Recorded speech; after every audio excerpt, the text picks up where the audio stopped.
I had the pen in my hand. I just had not said it out loud yet. Gregory Harlan was standing at counsel table waiting to hear what I was going to do with his life, and Malik Carter was sitting 10 feet away trying not to shake in a room that had already taken too much from him. What I remember most from that moment is not the silence. It was the wallet on the evidence table, black leather, creased at the fold, thick enough to hold $10,000 in cash and still light enough for one tired 16-year-old boy to pick up off a sidewalk without knowing it was about to change his life. Let me tell you how we got there. Before I go further, I need you to subscribe. Not as a formality, because there is one piece of evidence in this case, something small, something easy to overlook, that changed the whole direction of my ruling. I want to make sure you are here when I get to it. Subscribe now, then I will keep going. The boy at the center of this case was Malik Carter, 16 years old, thin shoulders, steady voice. The first thing I noticed when he entered my courtroom was that he stood before anyone asked him to. Some people learn early that order matters because their lives have had so little of it. He held a paper folder to his chest with both hands like he was afraid the truth might fall out if he loosened his grip. He wore a donated navy coat that sat too wide on him and brown dress shoes that had been polished by someone who cared enough to make sure he looked proper in court. That stayed with me. So did the way he answered simple questions. No performance, no self-pity. When the clerk asked for his address, he said, St. Agnes Youth Shelter, Parsons Avenue. Then he added, "That is where I stay."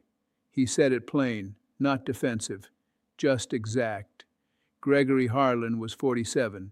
He owned 3 car dealerships in Franklin County and knew what it meant to be treated like a man whose time matters. He came in wearing a dark blue suit, a steel watch, and the kind of expression I see on people who are used to problems turning into meetings, then into solutions. He did not look at Malik when he sat down. He looked at the jury box, then at me, then at the table where the exhibits would be placed. When people thought no one important was watching, Malik looked at the floor. Gregory Harlan watched everybody. He kept one hand flat on the table and the other on his legal pad.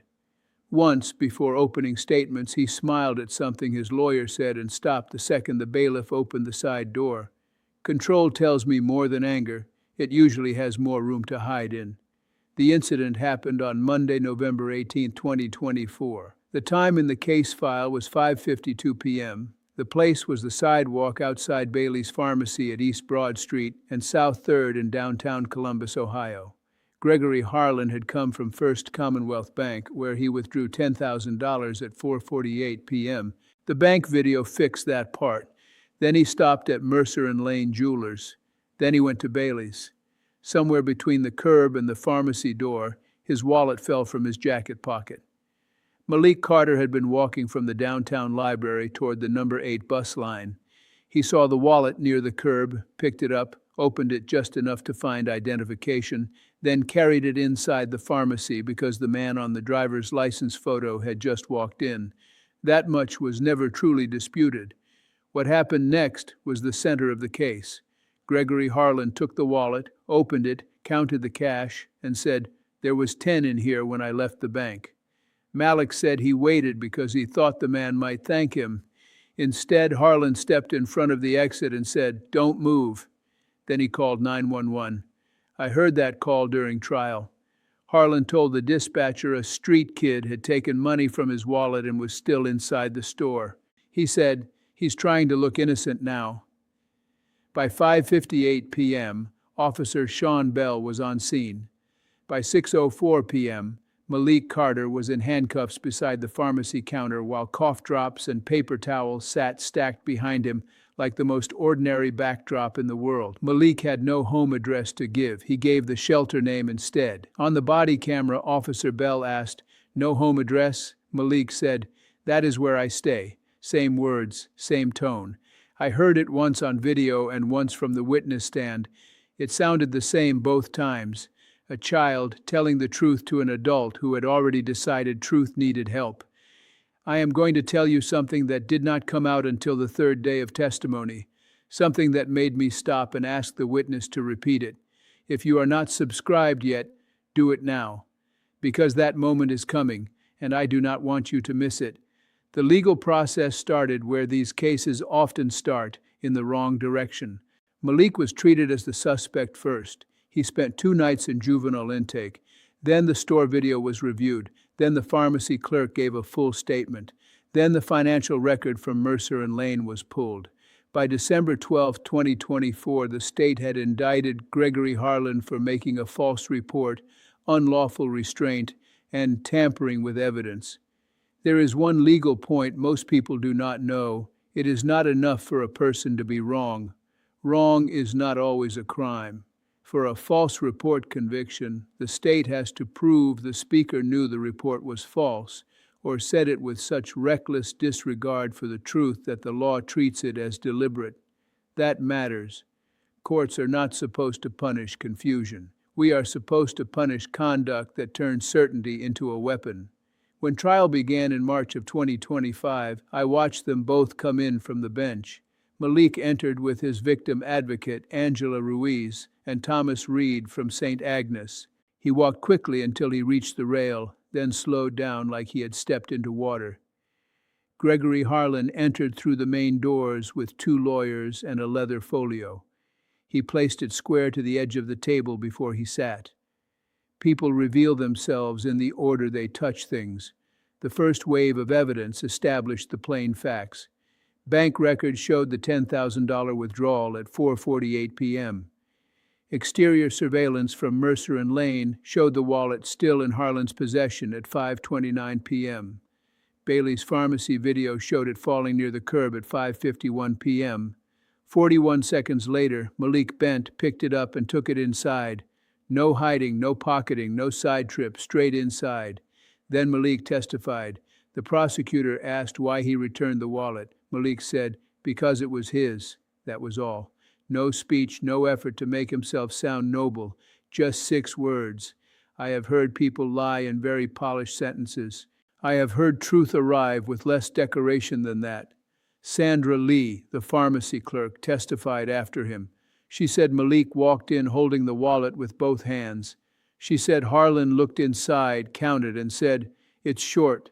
She said Malik answered, "I gave it to you the way I found it." Then Harlan moved in front of the door and said, "Nobody is leaving until this gets fixed." Sandra Lee did not embellish. She did not need to. What I noticed in the room after that first wave was Gregory Harlan's wife. Up to that point, she had been holding her purse strap in both hands. After Sandra Lee testified, she set the purse on the floor and folded her hands in her lap. It was a small movement. It mattered. If you are still with me, not because you want noise, but because you want to know what happened, subscribe. That is the whole ask. If this kind of story is for you, subscribe. Then let me continue. The second wave of evidence complicated the easy excuse. The state introduced a receipt found inside the wallet itself, white thermal paper, folded twice, Mercer and Lane Jewelers, timestamp 5:31 p.m. Amount paid in cash, $2,041.17. That receipt did not prove a lie by itself. People forget what they spend. Defense counsel argued that point, and it was fair to argue it. The defense said Gregory Harlan had a diabetic episode that evening. He was distracted. His phone was active. He had made several stops. He may have believed there should still be $10,000 in the wallet. A bad assumption under stress is not automatically criminal. I considered that carefully. I had to. Then Nina Mercer took the stand. She co-owned Mercer and Lane, gray cardigan, reading glasses on a chain, calm voice. She said Gregory Harlan paid a deposit in cash that evening. Then the prosecutor asked whether anything unusual happened the next morning. Nina Mercer said, "He called and asked if we could print a copy that did not show cash." I asked her to repeat it. She did. That was the first moment the room changed in a way no one could miss. One juror stopped writing and just looked at the witness for a full second. Angela Ruiz leaned toward Malik and whispered something. Gregory Harlan did not move at all. Some people freeze when they know motion will give them away. The third wave ended it for me. The state called Melissa Crane, Gregory Harlan's executive assistant of 9 years. She held the oath card in her hand while she sat. She testified that at 6:22 p.m. on the night Malik was arrested, Harlan texted her, "If anyone asks, after the bank, I went straight to Bailey's. I never stopped anywhere else." The state then showed the next message, sent at 8:11 p.m. It said, "We are not rewarding this. He had the wallet. Let it teach him something." Melissa Crane said she saved the text because the first one felt wrong the moment she saw it. Then came the line I have never forgotten. It was from Officer Bell's body camera, recorded after Gregory Harlan thought the microphone had stopped catching clear sound. Malik was already in handcuffs by then. Harlan was near the window. He said almost under his breath, "Kids like that always take a little." He said it the way people say things they have said before. I have told this story before, to 2 colleagues, to my sister once, and every time I get to this part, I go quiet for a second. Subscribe to this channel if you want to hear what comes after the quiet. I promise it is worth it. The defense case deserved a fair hearing, and it got one. Marissa Cole argued that Gregory Harlan reacted badly under stress, but did not set out to trap a boy he did not know. She pointed to medical records. She pointed to a day full of cash handling and calls. She said the receipt request to the jeweler reflected embarrassment, not guilt. She argued that the texts were clumsy efforts to simplify a messy evening. Then Gregory Harlan testified. He said, "I was trying to protect my property. I wrote it down." Later he said, "I made an assumption." Quiet sentence. Still wrong. Then the prosecutor asked why his first thought had been theft and not mistake. Gregory Harlan answered, "When you see someone with nothing holding your wallet, you think the worst." I wrote that down too. There was one memory from my own life that sat beside me through that testimony. I was 13, standing in a laundromat with my mother on East Clay Street while dryers rattled the wall behind us. She found a white envelope under a folding table with the word "rent" written across the front in blue ink. We needed money then, badly. She picked it up, smoothed the corner flat with her thumb, and carried it to the counter without opening it again. I still remember how careful her hand was with something that was not hers. I did not tell the jury that. Judges do not get to set their own childhoods on the evidence table. But memory sits where it wants. And as I listened to Gregory Harlan talk about his assumption as if it arrived from nowhere, I thought about how often people confuse habit with innocence. By the time closing arguments ended, the room had changed again. Malik no longer held his folder against his chest. It lay open beside him with a library card tucked in the front sleeve. Thomas Reed had moved one seat closer after lunch. Gregory Harlan's wife sat very still with her eyes fixed on the center aisle. The jury was out for 3 hours and 19 minutes. They sent one note asking to rehear the body camera line and the text messages. Nothing else. I had ruled on the legal issues before they went out, but the air in a courtroom changes when words are about to become a record that cannot be pulled back. When the clerk asked if the jury had reached a verdict, the foreperson said yes without looking up. Gregory Harlan pressed his thumb against the table edge until the skin turned pale. Malik sat so still I could see he was trying not to breathe too hard. I had made my decision days earlier, if I am honest, but the spoken moment still lands differently. On count 1, making a false report, guilty. On count 2, unlawful restraint, guilty. On count 3, tampering with evidence, guilty.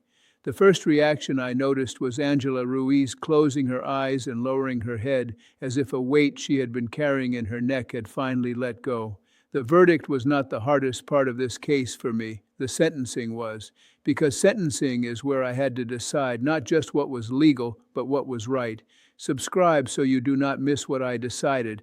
I am getting to it now. We returned for sentencing on April 21, 2025 at 9 a.m. Malik read part of his impact statement himself.